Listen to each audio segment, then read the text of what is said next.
La meilleure journée de votre vie, n'est-ce pas? Hein? La nouvelle voiture, il n'y a rien de mieux. L'odeur d'une nouvelle voiture, c'est bon, n'est-ce pas?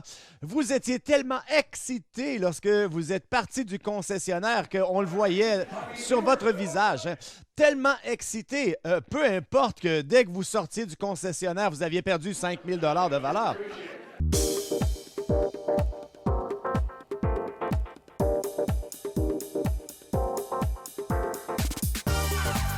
Bienvenue à l'Église du Rocher de Winnipeg.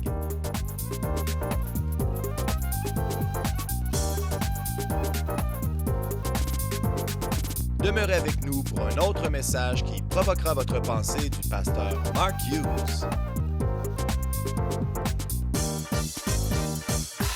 Alors, ce matin, nous allons terminer la série que j'ai débutée il y a plusieurs semaines qui dit « Faire du sens avec de l'argent ». Comment la parole de Dieu nous parle de l'argent et comment la faire travailler aussi avec ce que l'Évangile nous dit. Alors, la première semaine, on a dit « Montre-moi l'argent ». La deuxième semaine, c'était « Le dollar tout-puissant ». Troisième semaine, c'était « Chérie, j'ai réduit l'argent ». Quatrième semaine, c'était l'arbre d'argent où je vous ai montré comment faire pousser de l'argent. Et cette semaine, on va parler des trésors dans le ciel. Et je vous mets en garde. Je vais parler aujourd'hui de ce qui est le plus défiant probablement.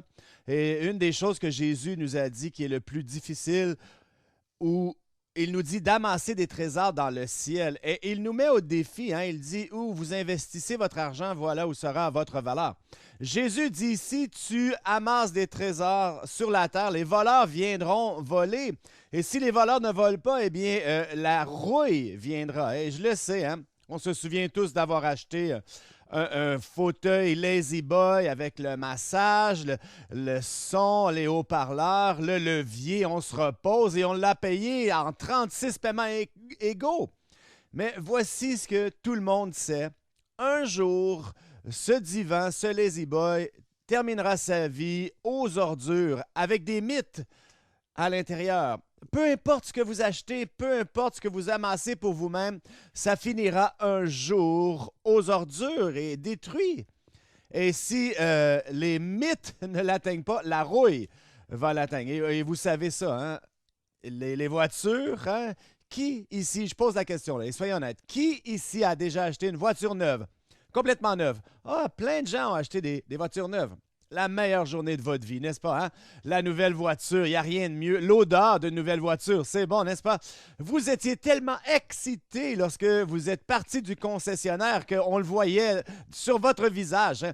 Tellement excité, peu importe que dès que vous sortiez du concessionnaire, vous aviez perdu 5 000 de valeur. Mais ce qui arrive, vous cirez cette voiture, vous lavez cette voiture, et lorsque vous allez au centre d'achat, vous stationnez tellement loin du magasin afin que personne ne frappe votre voiture, vous auriez été aussi bien de prendre l'autobus. Mais nous savons tous cela, qu'éventuellement, cette voiture finira sa vie à la ferraille. Peu importe que vous la preniez et que vous la chérissez, ici, à Winnipeg, cette voiture, avec la rouille, elle va disparaître. Et Cathy avait acheté une voiture. Elle avait acheté cette voiture elle-même. Elle ne m'avait même pas invité. Elle avait acheté, c'était quoi? Ça fait longtemps. 1992, une Toyota Corolla SR5, hein, 2 portes, une voiture assez mignonne. Et elle a conduite pendant plein d'années. Et ensuite, elle l'a donnée à mon fils. Lui, il l'a eu pendant 3-4 ans pour les études. Ensuite, ma fille, elle l'a eu. Elle allait aux États-Unis puisqu'elle étudiait au Dakota du Nord chaque semaine. Elle a mis 1 million de kilomètres, je crois. Et ensuite, ma plus jeune l'a conduite pendant un autre 3 ans. Cette voiture Toyota fonctionnait. Mais voici ce qui arrivait. Lorsqu'on l'a eue, elle venait de la côte ouest. Hein, il n'y avait pas une tache sur cette voiture, pas une tache de rouille. Mais maintenant, cette voiture se désintégrait. Des bouts de métal tombaient. La carrosserie allait au vent comme ça. Et moi, je mettais de l'isolation en foam, en spray. Je vous dis, je remplissais les portes et les ailes et ensuite, je peinturais ça blanc. Et je disais à ma fille, il ne faut pas que tu aies d'accident parce que ta voiture est en styrofoam. Il n'y a plus de métal sur la voiture. Et regardez l'image. Voici comment elle était, neuve, parfaite. Et aujourd'hui. Et elle fonctionne encore. Elle fonctionne encore parfaitement. C'est une Toyota. Mais éventuellement, là, elle se désintègre. Elle n'était que de la rouille. Alors, il faut comprendre que peu importe ce qu'on amasse dans ce monde, Jésus dit la teigne, la rouille, sinon les voleurs vont venir le voler. Et l'autre chose qu'il nous dit, c'était que là où sera ton trésor, ton cœur y sera aussi. Et écoutez bien ce qu'il dit. Il n'a pas dit où ton cœur sera, voilà où ton trésor sera, mais c'est aussi vrai. Mais il nous a donné ce test, Lippmann, qui dit là où sera ton trésor, les choses pour lesquelles tu as utilisé ton argent, voilà où sera ton cœur. Et si tu veux savoir où est ton cœur, eh bien, réfléchis où se trouve ton argent et tu le verras. Est-ce que c'est la bourse? Est-ce que c'est des choses, des véhicules, des produits électroniques? Est-ce que c'est dans l'Évangile? Et Jésus nous met au défi. Il dit, là où sera ton trésor, là aussi sera ton cœur. Alors, nous allons voir dans la parole de Dieu, la première fois que Jésus en parle, c'était dans Matthieu 6, le verset 19, et ensuite, il en parle un peu davantage avec un jeune homme qu'on appelle le jeune homme riche, dans Marc, le chapitre 10, et on va voir l'histoire qui se déroule un peu dans la vie de cette personne. Alors, je vous donne un peu le contexte. C'est un jeune homme qui était très, très riche, bonne éducation. C'était un homme quand même, un homme de Dieu, si vous voulez. Il vient voir Jésus et il dit, « Qu'est-ce que je dois faire pour hériter de la vie éternelle? » Alors Jésus parle des 10 commandements et il dit, « Tu ne voleras point, tu ne tueras point, tu ne porteras pas de faux témoignages, tu ne commettras pas d'adultère. » Et ce jeune homme lui dit, « Toutes ces choses, je les ai faites dès ma jeunesse. » Et on va reprendre l'histoire dans Marc 10 au verset 21. Et écoutez attentivement. Après qu'il ait dit cela, Jésus, l'ayant regardé, l'aima et lui dit, souvenez-vous, là, Jésus était impressionné par cet homme. Et il ne l'a pas jugé, il l'a regardé, il l'a aimé et lui dit, il te manque une chose, va, vends tout ce que tu as, donne-le aux pauvres, et tu auras un trésor dans le ciel. Puis, viens et suis-moi. Mais, affligé de cette parole, cet homme s'en alla tout triste, car il avait de grands biens. Jésus, regardant autour de lui, dit à ses disciples qu'il sera difficile à ceux qui ont des richesses d'entrer dans le royaume de Dieu. Les disciples furent étonnés de ce que Jésus parlait ainsi, et reprenant la parole, il dit, « Mes enfants, qu'il est difficile à ceux qui se confient dans les richesses d'entrer dans le royaume de Dieu. Il est plus facile à un chameau de passer par le trou d'une aiguille qu'à un riche d'entrer dans le royaume de Dieu. » Les disciples furent encore plus étonnés et ils dirent entre eux, « Qui peut être sauvé? » Jésus les regarda et dit, « Cela est impossible aux hommes, mais non à Dieu, car tout est possible à Dieu. » Il n'a pas dit que c'est impossible pour qu'un riche entre dans le royaume de Dieu. Il dit, avec les hommes, c'est impossible, mais pour Dieu, tout est possible. Jésus n'a pas dit que les riches n'iront pas au ciel. Non, ce qu'il a dit, c'était qu'il était plus difficile pour eux d'y aller. Alors, on voit le scénario, et je dois vous rappeler ici, là, c'était la seule fois que Jésus a dit à quiconque de vendre tout ce qu'il avait et de le donner aux pauvres. Ce n'est pas un commandement là, pour chacun d'entre nous. Vendez tout ce que vous avez et donnez-le aux pauvres. Non, il n'avait pas dit à personne d'autre qu'au jeune homme riche. Et souvenez-vous, il le regarda et il l'aima. Il était impressionné. Il y avait un jeune homme qui avait gardé tous les commandements dès son jeune âge et ce qu'il faisait. Il dit, il te manque une chose. Vends tout ce que tu as, donne-le aux pauvres et suis-moi. Il invitait ce jeune homme à être et à devenir un disciple. Et écoutez, là, il savait que Judas était pour le trahir, je pense. Alors, il avait son remplaçant, et c'est un peu comme ça que je le vois, mais il l'invite à le suivre. C'était le type parfait. Et vous savez, ce sont les gens qu'on s'attend le moins qui deviennent un succès, comme Pierre. Et ceux qu'on est sûr qu'ils sont bons, finalement, ne le sont pas. Et c'est la même chose avec le jeune homme riche. Il lui dit, vends tout ce que tu as et donne-le aux pauvres. Et le jeune homme, ça nous dit qu'il s'en alla triste. Pourquoi? Parce qu'il avait de grands biens. Donc, là où sera ton trésor, là où sera ton cœur. Et son trésor était où? Dans le monde. Donc, son cœur était dans le monde. Alors, voici ce qu'on va faire.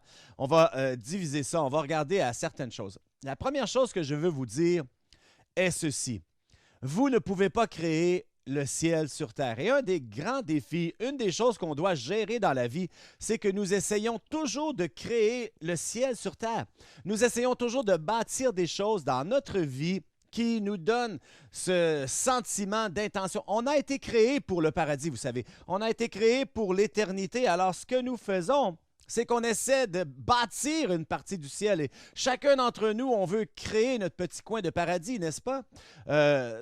Aussi petit qu'il soit. On n'envie pas, vous savez, les gens qui ont des grands châteaux, qui se promènent en Rolls-Royce, les Beyoncé, les Tom Cruise de ce monde qui vivent dans des maisons de 15 millions de dollars. Nous n'envions pas ces gens-là, mais qu'est-ce qu'on envie vraiment? Les gens qui habitent où? Les voisins, les gens qui ont une meilleure tondeuse, une meilleure souffleuse, un meilleur spa dans la cour, que le gazon est plus vert ou que la voiture est plus belle. Écoutez, est-ce que la voiture, c'est ce qui vient nous chercher? Écoutez, on aime les voitures et les compagnies de voitures le savent, hein, et ils nous attirent, voisins contre voisins. Et ce que l'on fait dans la vie, c'est qu'on essaie de créer un petit paradis sur terre, un peu de ciel sur terre, et nous y sommes attirés et on vit dans un monde matérialiste qui nous attire et qui nous attire. Et s'il y a eu un exemple dans la parole de Dieu de quelqu'un qui a essayé de créer le ciel sur la terre, c'était le roi Salomon. Et quand vous lisez Ecclésiaste dans le 2e chapitre, c'est incroyable. Il parle de ses accomplissements. Il dit, je m'amassais de l'argent, de l'or, des richesses. Je devins grand, plus grand que tous ceux. Tout ce que mes yeux avaient désiré, je n'en ai point privé. Et ensuite, il dit, puis j'ai regardé ma vie et j'ai considéré tout l'ouvrage de mes mains, toute la peine. J'ai haï la vie et j'ai haï tout le travail de mes mains parce que j'ai vu que tout était vanité et poursuite du vent. Et pensez-y un instant, il a passé toute sa vie à bâtir le plus grand royaume qui n'ait existé, le palais. Et quand la reine de Séba est venue, elle était émerveillée. À la fin de sa vie, écoutez, imaginez cette image-là. Il se tient au balcon de son palais, et il regarde les jardins, il regarde sa richesse, tout ce qu'il avait accompli. Et ensuite, il réalise qu'il a passé toute sa vie à poursuivre les trésors terrestres. Et il a négligé le fait qu'il avait été créé pour le ciel. Et lorsqu'on essaie de créer le ciel sur terre, et on le fait tous de notre propre façon, il n'y a rien dans ce monde qui pourrait se mesurer à l'éternité et le paradis. On a été créé pour attendre leur ciel. Mais avec les riches, ce qu'ils font, c'est qu'ils s'amassent des trésors sur terre avec l'intention d'essayer de créer le ciel sur terre. Et c'est pour cela qu'ils ne pensent pas avoir besoin du ciel. Et c'est pour ça que c'est plus difficile pour eux d'aller au ciel que plus qu'un chameau à entrer dans le trou d'une aiguille. Ce qui arrive, c'est que les priorités sont confuses. Alors cet homme, il regarde son épouse et dit, « Tu te souviens, ma chérie, il y a 25 ans, il y a 25 ans, on habitait dans un minable appartement, on avait une petite voiture minable, on dormait sur le divan et notre télé, c'était un 10 pouces noir et blanc. Mais ma femme était belle, une blonde de 25 ans. Et aujourd'hui, on a une grande maison, on a une belle voiture, on dort dans un grand lit king size et nous avons une télé de 55 pouces au mur. Mais je suis marié avec une femme de 55 ans. Ma chérie, qu'est-ce qui arrive avec toi? » Et elle lui répond et elle lui dit, « Ben, va te trouver une jeune belle femme blonde de 25 ans et moi, je vais m'assurer que tu retournes dans un minable appartement avec une minable voiture, que tu dors sur le divan et que ta télé est 10 pouces noir et blanc. » Voyez-vous, c'est tellement facile pour nous d'être pris dans les choses de ce monde, de ne pas reconnaître qu'on a été créé pour l'éternité, on a été créé pour quelque chose de mieux, qu'on ne devrait pas essayer. Oui, on doit prendre soin de notre monde, de nos besoins, mais d'essayer de créer le ciel sur la terre, c'est un des plus grandes folies. Hein, la Bible nous dit à quoi sert un homme de gagner tout l'univers et s'il perd son âme. Donc Jésus nous donne cet exemple. Il dit c'est plus difficile à un jeune homme, à un riche plutôt, d'entrer dans le royaume qu'un chameau dans le trou d'une aiguille. Et vous savez ce qu'on a fait avec ce verset? On ne veut pas prendre ce verset pour ce qu'il dit, on essaie de l'expliquer. Il y a toutes sortes d'enseignements qui ont été popularisés dans l'Église pendant des centaines d'années. Je vous en donne un. Voici ce qu'ils disent. Ce n'est pas exactement ce que Jésus voulait dire. Ce dont Jésus parlait, c'était que dans les anciens temps, dans la ville de Jérusalem, il y avait des grandes portes, mais le soir, il fermait ces portes et il y avait une petite porte où les hommes pouvaient passer et on appelait cette porte le trou d'une aiguille. Et voici une image de ça. Regardez la grande porte et une petite porte à côté. Et ce qu'ils devaient faire, c'est s'ils amenaient un chameau, ils devaient décharger le chameau de toutes les choses du monde qui étaient sur ce chameau. Et ensuite, ils devaient amener le chameau et essayer de le faire passer dans cette porte. Alors, ce n'est pas impossible. C'est juste qu'on doit laisser toutes les choses du monde. Et c'est quel beau message, quel beau sermon. Ah oui, là, je comprends plutôt, je peux amasser tout, mais je dois me débarrasser du monde pour entrer dans le ciel. Bel enseignement, mais il y a un problème. Ce n'est pas biblique, premièrement. Et deuxièmement, il n'y a aucune preuve archéologique que ce trou d'une aiguille ou cette porte existe. Et vous dites, mais ça vient de où? Bien, quelqu'un l'a inventé. Ils l'ont inventé. Si c'était vrai, si c'était ce dont il parlait, pourquoi est-ce que ça dit que les disciples étaient grandement étonnés? Hein, pourquoi les disciples n'ont pas dit « Ah oui, on comprend, on est allé à Jérusalem, on comprend. » Non! Ça dit « Ils furent étonnés. » Et ensuite, quelqu'un d'autre est venu et a dit « Non, ce n'est pas la bonne traduction parce que le mot chameau et le mot corde, c'est presque le même mot en grec. » Et c'est vrai. Alors, ce qu'il disait vraiment, c'était que c'est plus difficile à un riche d'entrer dans le ciel qu'une corde passée au travers le trou d'une aiguille. Ah oui, ça fait toute la différence. Évidemment, une corde, ça passe. Mais non, ça ne fait pas de différence.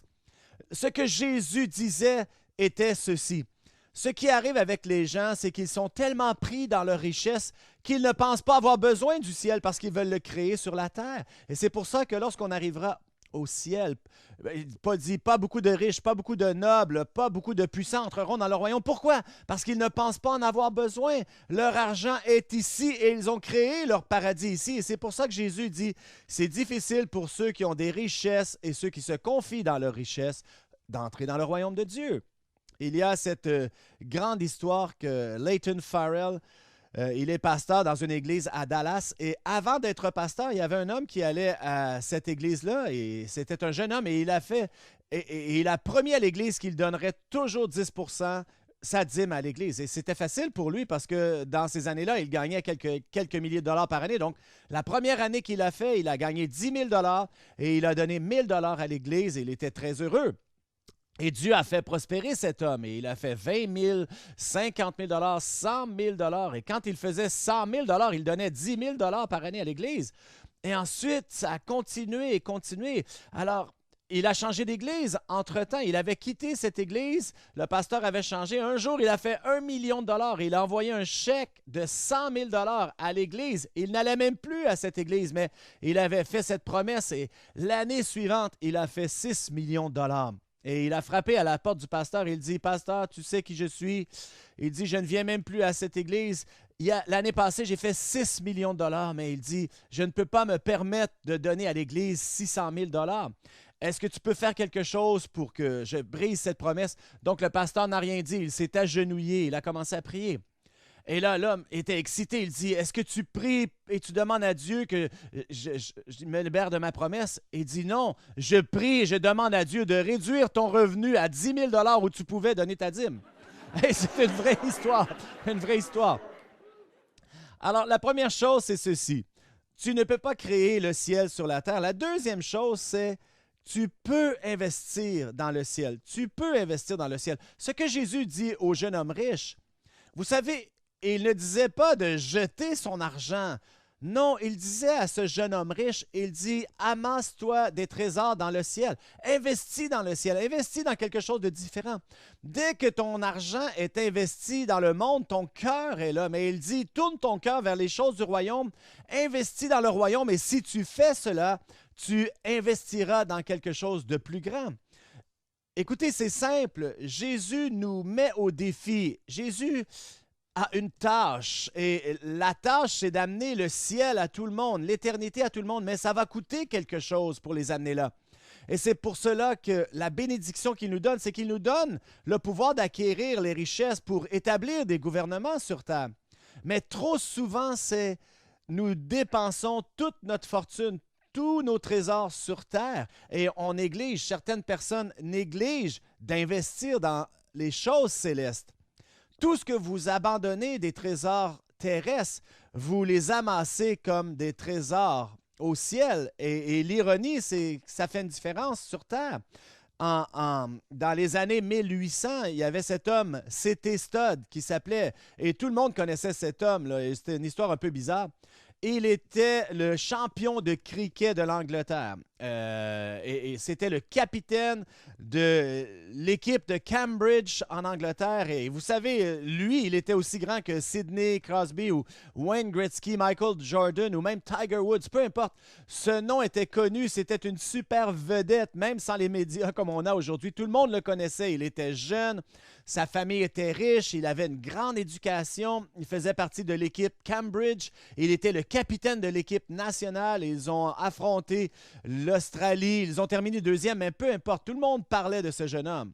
Et ce qui est arrivé au milieu de sa carrière de joueur de cricket, il y a eu un évangéliste américain, peut-être que vous le connaissez, Dwight L. Moody. Il est venu en Angleterre, il a prêché l'Évangile et C.T. Studd a entendu l'Évangile pour la première fois. Il a donné sa vie à Christ et peu de temps après, son père, le père de C.T. Studd, est décédé.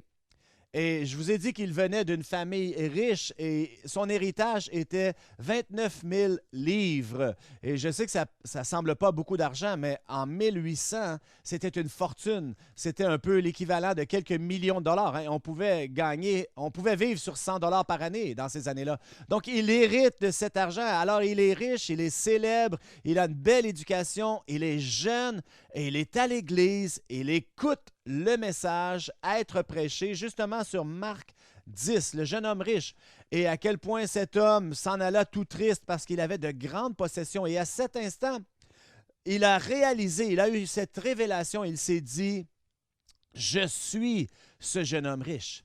Il a réalisé cela. Et il a pris ses 29 000 livres d'héritage et il les a tous, tout donné. Il a donné 5 000 à Dwight L. Moody, 5 000 à George Mueller pour les orphelinats. Il a donné 5 000 à l'Armée du Salut, ainsi de suite.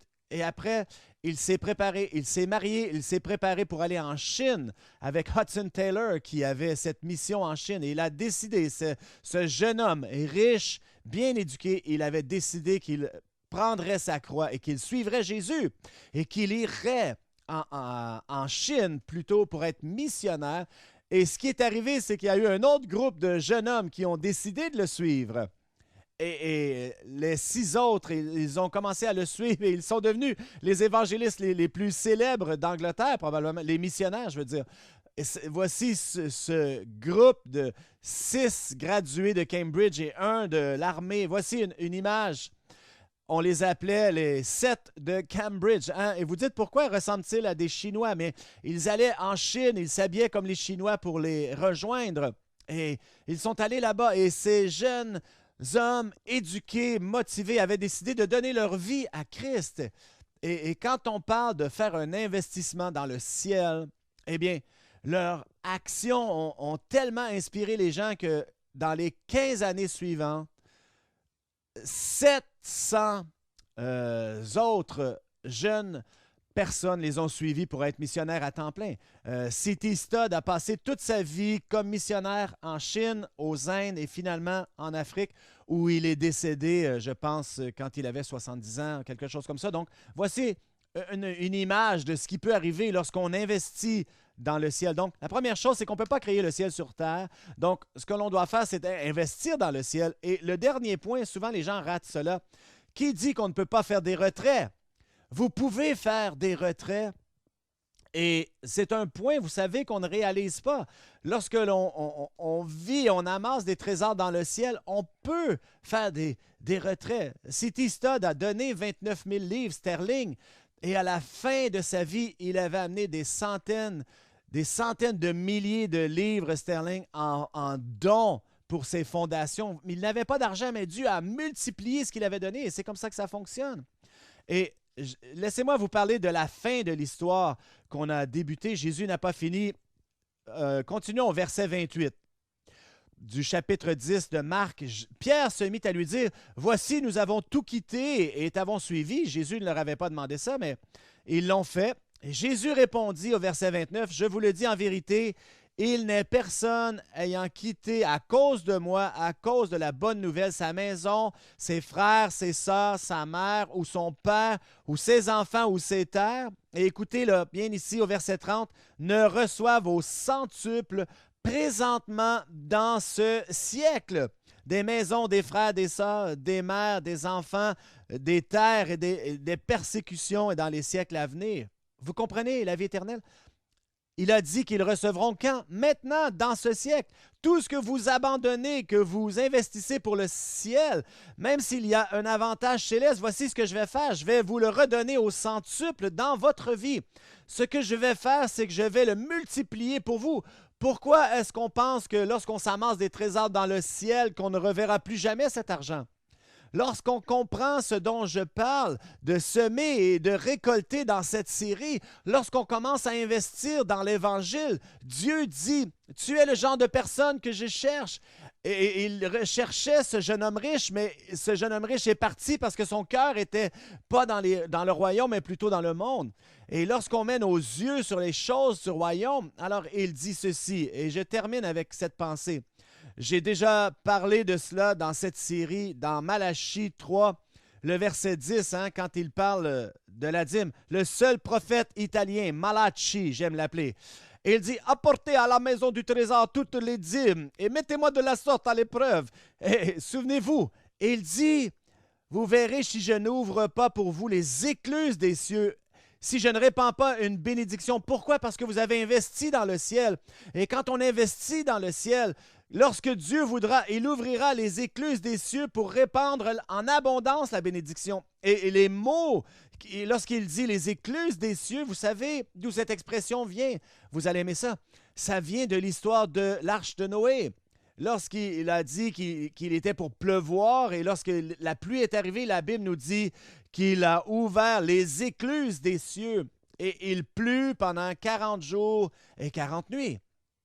Alors, lorsque Malachie dit ici qu'il ouvrira les écluses des cieux de bénédiction sur vous, que vous ne pourrez la contenir, voyez-vous l'image mentale ici maintenant? La bénédiction de Dieu qui coule et qui coule et qui coule.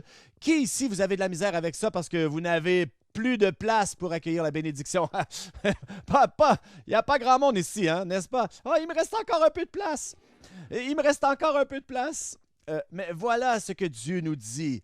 Dieu nous dit, tu ne peux pas créer le ciel sur la terre, donc n'essaie pas. Ce que tu dois faire plutôt, c'est d'investir dans le ciel, d'amasser des trésors dans le ciel, et ce qu'il fera, il te permettra, lorsque le temps sera venu, de faire des retraits. Comment on fait des retraits? Je ne le sais pas. Il ouvre les écluses des cieux, il répand une bénédiction sur nous. C'est pas juste de dire que vos besoins ne sont pas rencontrés. Non, c'est exactement ce qu'il dit. Il dit, mon Dieu pourvoira à tous vos besoins selon sa richesse et sa gloire. Mais la plus belle partie de cela, c'est qu'il fera que la bénédiction vienne sur toi, que tu aies suffisamment pour tous tes besoins, mais la plus belle partie, c'est que tu es en abondance pour toute bonne œuvre. Alors, saisissons cela et commençons à amasser des trésors dans le ciel. C'est tout, les amis. The one question a person should ask is, what on earth am I doing here? In Pastor Mark's new book, A Greater Purpose, you will fully realize that we are all here for a divine purpose. This book will help you discover your own personal destiny. You can order a copy by visiting our website at churchoftherock.ca. For every book purchased for only $16, a second book will get donated for use in ministry to others. Order a copy today and begin your journey to finding your place in God's great big space.